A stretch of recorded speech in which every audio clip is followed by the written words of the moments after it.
Kemajak saslahno rutugi mayagai thanao thangbo chubasu mandiya tabo belaindo birmano klaijak bufa Bushanandago kifilitu bhoni bagai kamamani koksilchamung Rajnagar piyar baribo thanao thangai koksilchamani phiyaba tabo phono rutugi karimmayako hayakeba naimutharoni shakthar mungkri chubasuni mungsayak pholong mungkri omohaino koksilchamung kasoi feka Rajnagar piyar bari thanani usini shagawo Saimanka Father Hastibo thangmani Saja sangi yagulukno bini sajla hayake bini busa somon miyani mungsa nikuma hayake koglam rok masaliya nok Rajnagar blok ni Ekinpur Tebariya amsayo bufanimung Abdul Kader busajla no rutugi manyagai somon miyani rutugi manyagai nogo firogai tubuno ni bagai thanao thangai naimutang thani chubasu hayake koimung narkha phiyabat brongno chubasu yak fologoi ridiya হাইনি ভাই তাবো বেলে ন বিরমানো করাইজাক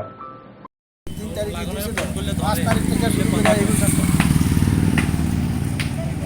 আর আত্মীয় স্বজন বিশাল করে আছে সব জায়গায় আমি জিজ্ঞেস করছি কয় না আমরা এখানে আইসা আবার জোলাইবাড়ি তো আমার আপনি কি চাইতেছেন তো আমি চাইতে আছি ভাই আমি মুখ্যমন্ত্রীর কাছেও আবেদন জানাই বা আমার দর্শক ভাইয়েরা কাছেও আমি আবেদন জানাই যে আমার ছেলেটা যেমন যেখানে যে খোঁজ পায় যে জানাই আমার ছেলেরা যেমন পাইতে পারি সমস্ত মিডিয়ার কাছে আমি রেডি আবেদন রাখি আর আমি এখন পঞ্চায়েতের লোক মুখ্যমন্ত্রীও আমাদের সিটের লোক তাইনেও যদি সহযোগিতা করে আমার এটা ছেলেটার বিষয়ে যদি কোনো এই প্রশাসন তরফ থেকে বা মিডিয়ার তরফ থেকেও যদি দিক জিজ্ঞাসা করে তল্লাশি করে যদি আমার ছেলেটা তালাশ করে তা আমি একটু উপযুক্ত। আপনার কি মনে হয় আপনার ছেলের কি হতে পারে? আমার ধারণা হয় যে যখন 8 মাস কাজ করে এখানে কোনো টাকা পয়সা বাড়িতে আসতে আসে না ঈদের পরে আইব গেছে এবং তার মোবাইলেও চুরি হয়ে গেছে এই স্যালারি লোকে থাকিয়া তারপরে এখানে দেখা গেল যে তার ব্যাগ আছে কান্দে এয়ারপোর্ট আছে রেল স্টেশন এখান থেকে যেদিন আসে এদিন থেকে তার খবর নাই হইতে আসে না ওরা জিগেলে কয় তো মেলাত গেছে আমরা থেকে বহুত দূর কি মনে হয় আপনার কাছে? আমার মনে হইতেছে যে এরা টাকা পয়সা রাখিয়া স্যালারি তারা কোন জায়গায় বান্ধা টান্ধা আবদ্ধ করে রাখছে এমন একটা আমার সন্দেহ হয় নাইলে মোবাইল নাম্বার আমার মুখস্থ আছে যে কোনো জায়গা থেকে যদি বাইরে তো তাহলে ফোন করতো আমার কাছে তো আমার কাছে ফোন করতো নাহলে আমার জামার কাছে ফোন করতো নাহলে পুত্রার কাছে ফোন করতো যে কোনো একজনের কাছে ফোন করতে হতো শিক্ষিত মানুষ এইটা করছে তো এটা তো বোকা না। কতজন ছেলের লগে আপনার ছেলে গেছে?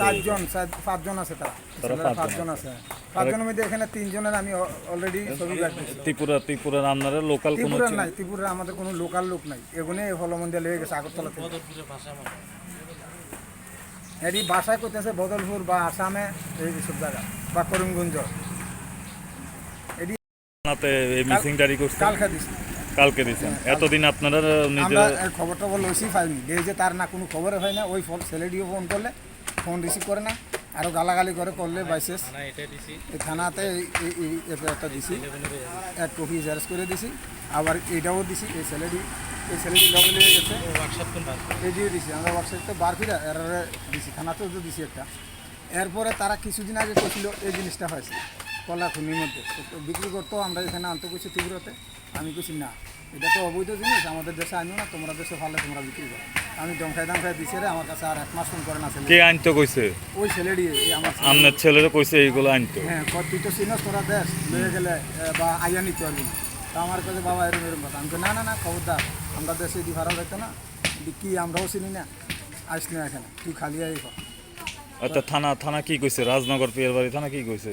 তারা এই কইছে তারা কইতেছে যে খবর পাইলে আপনারা কম আর নাহলে মিজোরামে ওই থানার মধ্যে একটা দেন আমি তো আমরা তো এত দূর যাইতাম না আপনারাও দিছি আমরা খবর করি তো কইছে পাচ্ছে আমরা খবর পাইয়া জানা মনে হয় যে দূরে কথা আর আপনারা রিসিভ কোন কিছু দেয়নি এইগুলো দিছে আমার নাম ইব্রাহিম মিয়া বাড়ি কোন জায়গায়? একিমপুর দেবারিয়া একিমপুর পঞ্চায়েত কোন জায়গায়? একিমপুর পঞ্চায়েত। কি হয়েছে?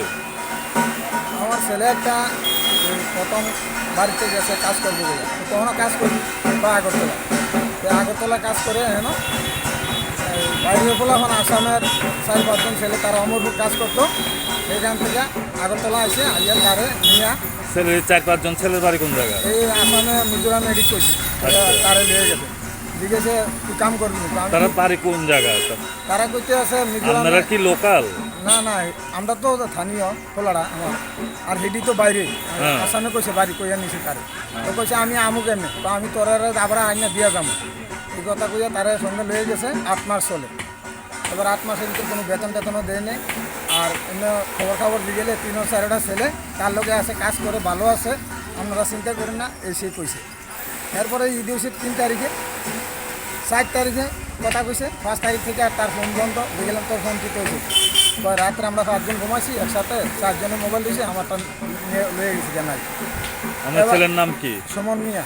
কোন জায়গায় কাজ করতে গেছিল? মিজোরামে কাম করছে কইছে, মিজোরামে কলা খনি টনি কইছে। মিজোরামের কলা খনিতে কাজ করে কইছিল। হ্যাঁ, তারপর দিয়ে গেলাম তো তুই এখন কই আছো? তো আমার তো মোবাইল দিয়ে গেছি, আরেকজনের মোবাইল দেওয়ার কথা কইছি, আমি বাড়ি চলে এলাম। কবে আবি? তো আমি 4-5 তারিখে আসবো। তো 5 তারিখে শিলিগুড়ি এই আইয়া রেল স্টেশন বসে এখান থেকে, এরপরে থেকে তার কোনো আর খোঁজখবর না। 6 তারিখ, 7 তারিখ, 8 তারিখ বাস চাইছি। এরপরে গোলাডিতে ফোন করলাম যে ভাই তোরা যে আমার ছেলের নিষেধ কখন থেকে নিষেধ, বা আগরতলাতে নিষেধ, কী কইয়া নিষেধ? বা কাজ করবো কইছে। তো কাজ করবো তো এত এসব জায়গা চিনে না, তো কীভাবে আসবো? বা আমরা নিয়ে আইনা দিয়ে যাবো, আমরা সাথে কাজ করে আমি চিন্তা করি না। ছেলেটির নাম জানেন না? ছেলেটির নাম কইছে না, একটার নাম কইছে, আর সঠিক মনে হয় না। এদিকে ছেলেটি হলো মুসলিম, আর নাম দিছে বিকাশ। একটা 31 না 20 নাম্বার, নাম্বার 2 আছে। এরপরে ফোন এটা দিলে কয়টা কয় সুখসাগর অ্যাক্সিডেন্ট নিছে গাড়ি, এগুলোতে সেগুলো বাইরে হেলা দিছে। আমার মামা ঠিয়াদার কাজ করায়, হে নিয়ে ডিমাপুর ভর্তি করছে। তো ভর্তি মানে আপনারা ফোন করলে এসব কথা আমরা কয়? ফোন করলে ওই ছেলেটি এক কথা কয়। আচ্ছা। এরপরে বললাম ঠিক আছে ভাই, একটু হাসপাতাল তুই যাবি নি? কয় আমার এখান থেকে আমরা এখন যেখানে থাকি এখান থেকে যাই তুলে রেলে 3-4 ঘন্টা লাগে। আচ্ছা, এই ব্যাপারে কার কার কাছে দ্বারস্থ হয়েছিল? এই ব্যাপারে আমরা প্রথম আইসি রাজনগর থানাতে, আইয়া এফআইআর দিছি, অ্যাপ্লিকেশন দিছে। তারা কয় যে আমরা কিতা কই বুঝিনি, কিন্তু কর না কইটা তো দিতে হয় মিজোরামে, যেখানে গন্ডগোল হয়েছে পাওয়া যাইতেছে না সেইখানে। কারণ কি স্যার, আমরা তো সেখানে যাওয়ার মতো সাধ্য নাই, গরিব মানুষ, এতটুকু যাইতাম না। আপনারা থানা থেকে যদি সাহায্য করে এটা খোঁজখবর করেন, তাহলে আমার তো একটু সুবিধা হয়তো। তো ঠিক আছে, আমরা রিসিভ কপি দিতাম না, এটা রাখো, এটা আমরা দিয়ে যাও আমরা কাছে, আমরা খবর পাইলে তোমার জানাবো।